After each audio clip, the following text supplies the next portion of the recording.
Police station खदान अकोला येथे एक देशी बनावटीचे पिस्टल व एक जिवंत काडतूस बाळगणारा अटकेत।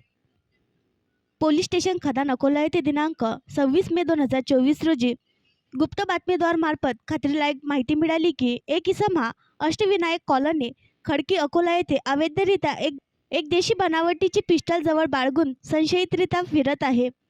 अशा बातमीवरून सदरची माहिती माननीय पोलीस निरीक्षक गजानन धनगर साहेब यांना देऊन त्यांच्या मार्गदर्शनाखाली गुन्हे शोध पथकातील कर्मचारी हे बातमीच्या ठिकाणी रवाना होऊन अष्टविनायक कॉलनी खडकी येथे आम रोडवर संशयितरित्या एक इसम हा फिरताना दिसला।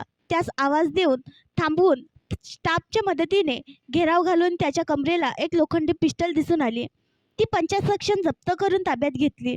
सदर पिस्टलची पाहणी केली असता त्याला एक मॅगझिन व त्यामध्ये एक जिवंत काडतूस असा एकूण 36,000 रुपयांचा माल मिळून आला। त्यास त्याचे नाव गाव विचारले असता त्यांनी त्याचे नाव संतोष पुंडलिकराव पाटील वय 36 वर्ष राहणार अष्टविनायक कॉलनी खडकी अकोला असे सांगितले। त्यास पिस्टल बाळगण्यास बाबत परवाना विचारला असता परवाना नसल्याचे सांगितले। त्यास पिस्टल बाबत विचारपूस केली असता त्यांनी उडवाउडवीची उत्तरे दिली व समाधानकारक उत्तरे नाही दिली।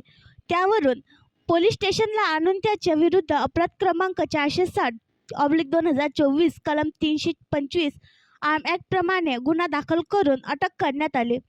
सदरची कारवाई ही माननीय पोलीस अधीक्षक श्री बच्चन सिंग साहेब, माननीय अप्पर पोलीस अधीक्षक श्री अभय डोंगरे साहेब, माननीय उपविभागीय पोलीस अधिकारी श्री सतीश कुलकर्णी यांच्या मार्गदर्शनाखाली पोलीस निरीक्षक गजानन धनगर, पोलीस स्टेशन खदान अकोला व गुन्हे शोध पथकातील पोलीस अंमलदार पोलीस हवालदार विजय चव्हाण, संजय वानखडे, नितीन मगर, विवेक सोनटक्के, शेख नासिर पोलीस कॉन्स्टेबल, रोहित पवार, गणेश डुकरे यांनी केली।